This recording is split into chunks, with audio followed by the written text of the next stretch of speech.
All right, y'all. We are here to talk about avalanche problems. This slideshow fits in to a lot of the different topics that we're covering in this class. It'll fit really well and deepen your understanding of snowpack, as we'll see a lot of different avalanche or types of avalanche release.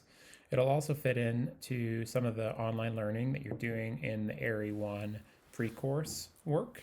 And hopefully by the end of this, you'll have a better understanding of the types of avalanches that occur in the mountains and how we can recognize warning signs for each of those avalanche types.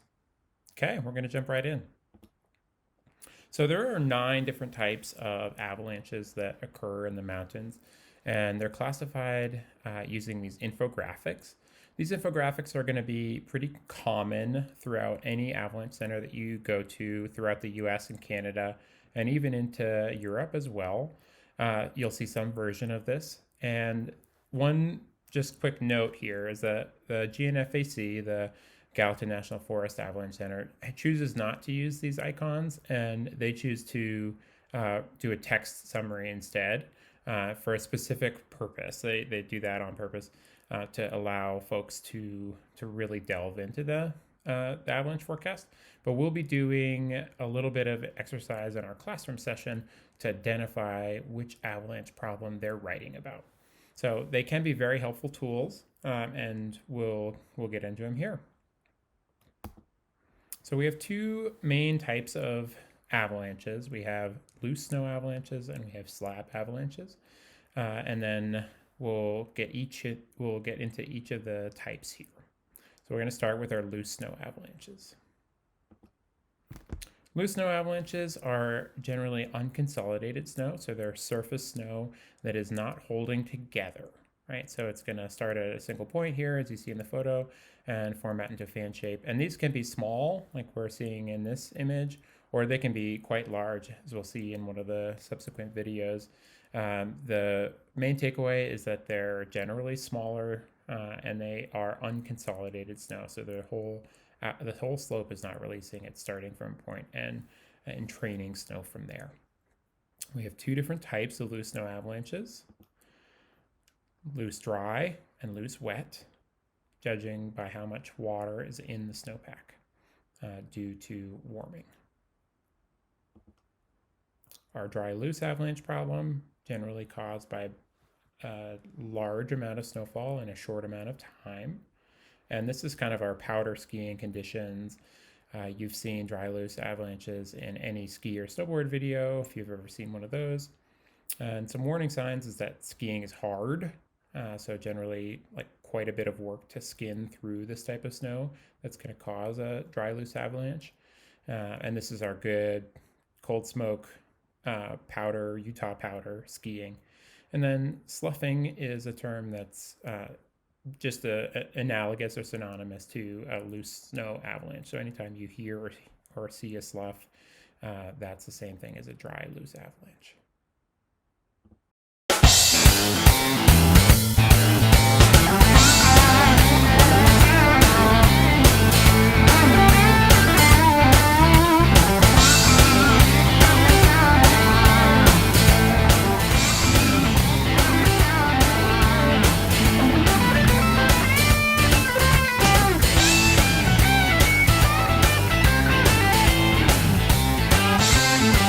As you see in that video, there's snow moving down the mountain. There's a lot of snow in these sloughs for a big mountain skier here, professional skier.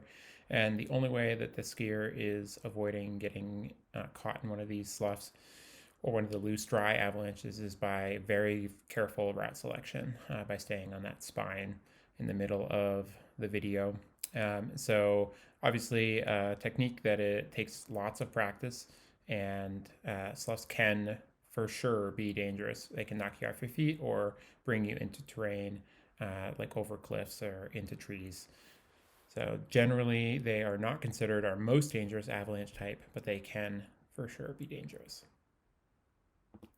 Our next avalanche problem is wet loose snow, and they have a lot of the same characteristics as dry loose avalanches in terms of being fan shaped, unconsolidated surface snow, and they're caused by either warming or rain. So our warning signs for this avalanche type are roller balls that look something like that, a little cinnamon roll style thing, a sustained air temperature at or above 32, or direct sun or rain on the winter snowpack. I'm here on an east-facing aspect at about 8,100 feet, and we've been able to easily trigger loose wet avalanches with small ski kicks like this.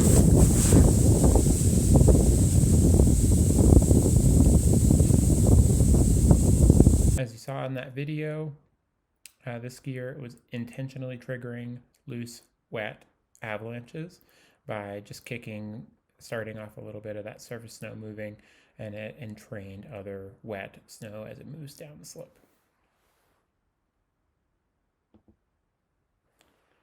Now we're getting into our slab avalanches. So these are generally considered the more dangerous type of avalanche. This is our gauge. I'm going to start again here.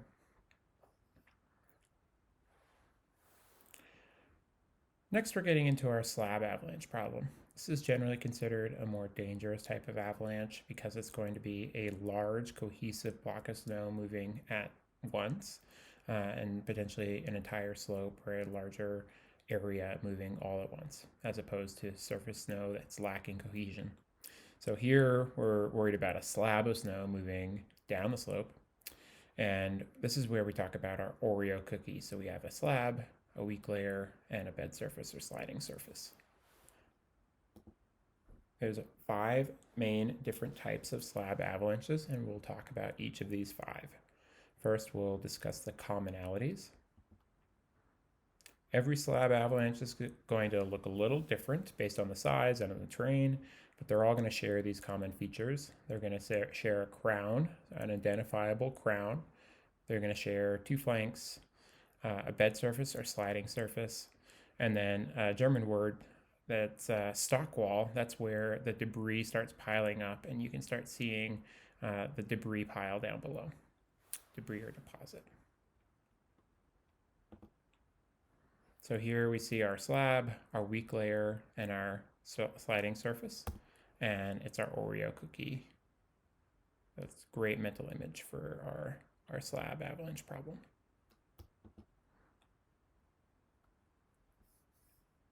Very simple animation here of what's happening as we trigger an avalanche.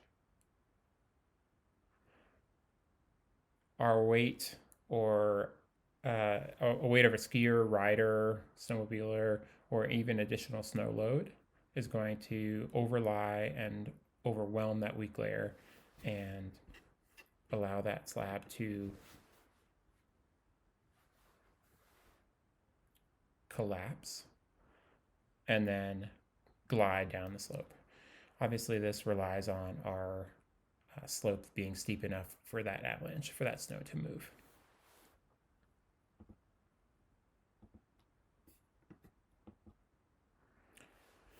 Now we're getting into the first of our 5 slab avalanches, and this is our storm slab.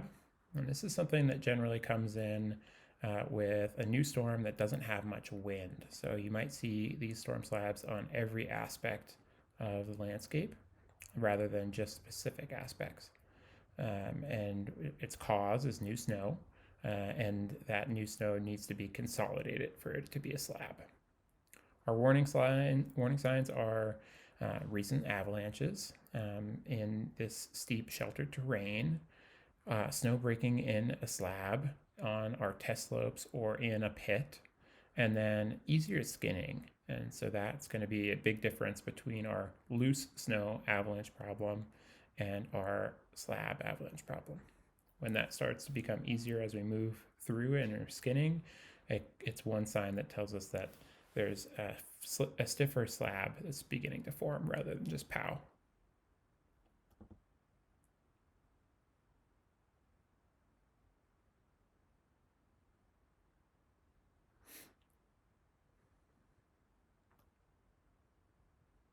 In this video, we see the skier come in from the left side of the screen and trigger that avalanche when the skier reaches the convexity or steeper aspect of the slope. and is able to trigger that avalanche across the whole slope. There is not a whole lot of difference that you can see in the surface snow between any sort of powder or obvious slab. And so this really counts on gathering information from other sources rather than just assuming there's no slab there. Wind slab avalanches are very common in Montana and anywhere where that gets wind as storms come in, which is very common here. So our cause here is new snow plus any amount of wind. Generally, we need about 10 miles an hour to get that snow to move and deposit. And we're seeing wind move from a windward side to a lee side. And in this case, that wind is coming from the left side of the screen and depositing snow on the east side of that ridge line in this photo.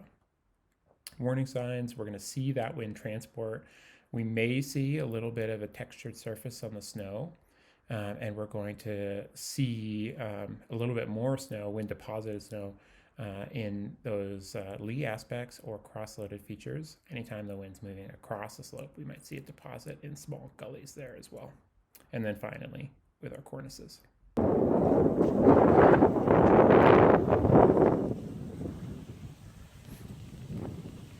You can hear in that video that the wind is whipping, and so that's a clear sign of wind loading on that slope, on that lee aspect, where these skiers were able to trigger that slide. You can also notice the textured surface on the snow if you go back and watch again in the closer view of the screen. Our next type of slab avalanche is a wet slab. And this is occurring due to warming or rain, similar to our loose, wet avalanche types.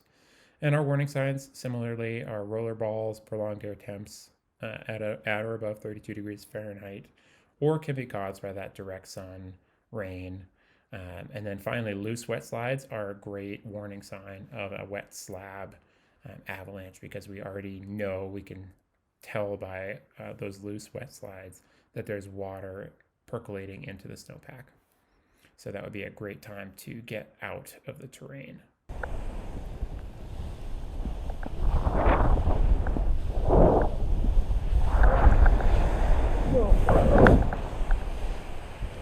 So wet slabs generally move at a slower rate than a slab of a dry snow, but they can be really damaging as they contain a lot of water. So there's a lot of force behind those, even a small wet slab avalanche. Persistent slab avalanche is what we really are watching out for in the winter landscape, and that's when one of those weak layers is a persistent weak layer. We'll talk a little bit more about that in our snowpack section, how those weak layers are formed. But we are looking for the cause of this avalanche type is strong over weak structure in our snowpack. So something that's consolidated over a persistent weak layer.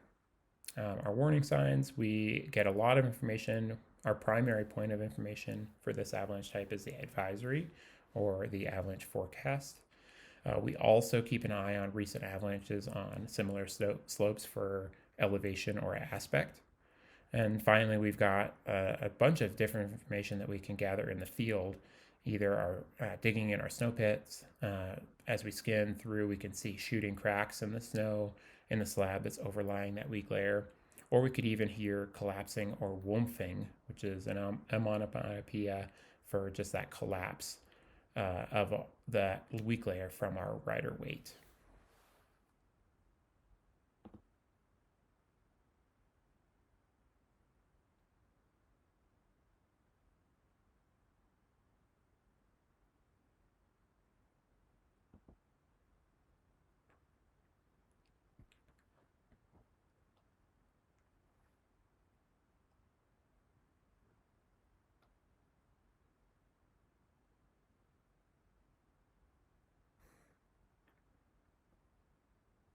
You can see in this video that the snowmobile was able to trigger at a specific spot on the slope, and there were tons of tracks all over the slope, but it wasn't until they hit that specific trigger point that hit that weak layer, was able to influence the weak layer, and then the entire slope avalanched. So persistent slabs are by definition harder to forecast and plan for, and are something that we have to treat with a lot of caution and have a more conservative plan when persistent slabs are in the forecast. Deep persistent slabs are just any persistent slab that is deeper than 4 feet or 1.2 meters down in the snowpack. So if there's a particular weak layer that's 4 to 5 feet deep, that's when you'll see a warning or a forecast of a deep persistent slab. Same exact cause as our persistent slab problem, strong over weak structure. It's just deeper down. And obviously an avalanche of this type and this size would be generally unsurvivable. So we have to treat this avalanche problem very, very seriously. Generally, it's going to be something that's low consequence, but incredibly high likelihood. It would be very challenging to influence or hit one of the weak layers this far deep in the snowpack, but there may be a tipping point that allows that snowpack to fail at that level, or more commonly, it's triggered by a shallow point off to one side of the avalanche, and then that travels all the way to this deeper section. Warning signs for this: we don't get any information about a deep persistent slab avalanche from traveling in the field. The only information that we can gather are from the advisory or avalanche forecast. And then if we are looking at avalanches or at similar slopes, we can see if there's other slopes of that similar elevation or aspect that have avalanched. And then finally we can dig just down outside and find the backcountry, out of bounds south of Bridger Bowl. And this big avalanche here broke 6 to 8 feet, probably more deep, and it wraps all the way around the face of the peak. Since Wednesday, it's Saturday now, over the last 3 days, we've had almost 4 feet of snow. Our next avalanche problem is cornice fall. And cornice fall is anytime these big cornices fail and break off, either due to warming or just due to overwhelming growth, and eventually they just are too big and they fail.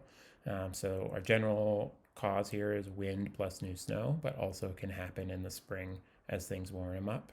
That's sustained over 32-degree temperatures.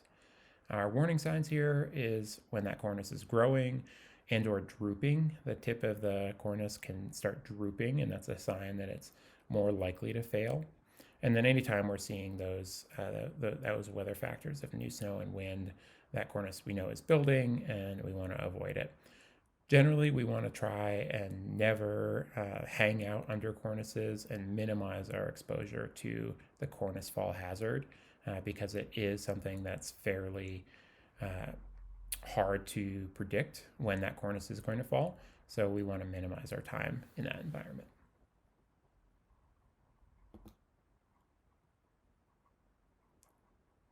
In this video, you're seeing a team of skiers and riders cut a cornice on purpose, and this is something that is generally not recommended, definitely not recommended if there's any chance of anyone being below you on the slope, because this could be absolutely devastating. In this case, these skiers and riders are at a backcountry hut, and they are confident that there's no one else anywhere close to them. Here they're cutting the cornice with a piece of cord, and the cornice is able to actually trigger another avalanche problem down below them, a persistent slab problem. So you have 2 avalanches in one. Old, more mature stuff that time. Oh, that's nice, Joe. Our final avalanche type is the glide avalanche. And glide avalanches can be devastating, very large avalanches, because they go all the way down to the base. So it's the entire winter snowpack failing and sliding down. Our cause here is lubrication of the snowpack at the base. Our warning signs are large cracks. They can form. We don't always have that as a warning sign, but definitely if there are glide avalanches warned in the forecast or reported in the forecast, we want to be very wary because they are hard to predict when exactly these will fail. Glide avalanches are generally found in spots that are common, so they are frequent flyer avalanche slopes for glide avalanches.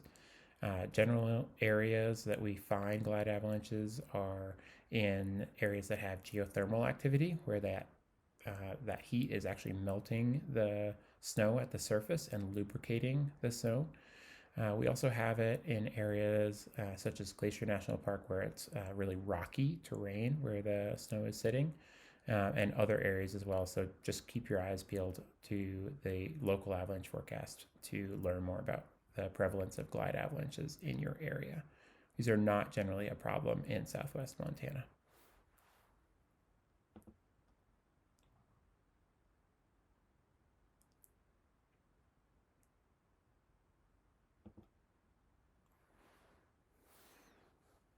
So those are our 9 avalanche types, and they're listed on this graph as well, along with a couple others, such as roof avalanche.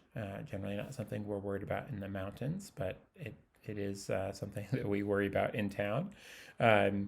You can see from this graph that persistent slab is the highest percentage of fatalities that we deal with in the mountains, and then after that at 18% are deep persistent slab.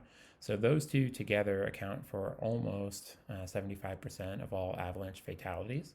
And then other slab avalanche types, such as the red is storm slab and the purple is wind slab, and then finally wet slab is the light green color.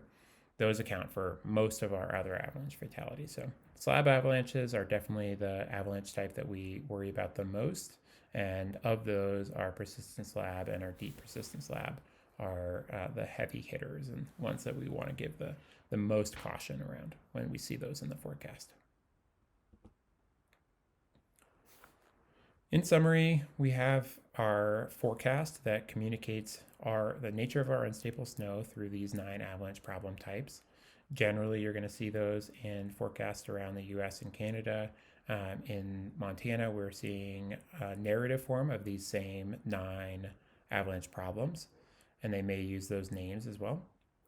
Each of these avalanche problems have specific causes, warning signs, and tests that we can use, and we're in the field to identify the presence and distribution of those problems, whether they exist, and if they do, how prevalent are they? And then finally, we can use that information to either avoid avalanche terrain where we think those avalanche problems exist, or if we see signs that of an avalanche problem that we weren't expecting, we can always dial back our plan and choose more conservative terrain. Those are our 9 infographics for the avalanche problems. You can look on the Area Online Learning website to see more of a text explanation of these, and we'll talk more about all of these avalanche problems and using the forecast to identify them in our classroom sessions. Thank you.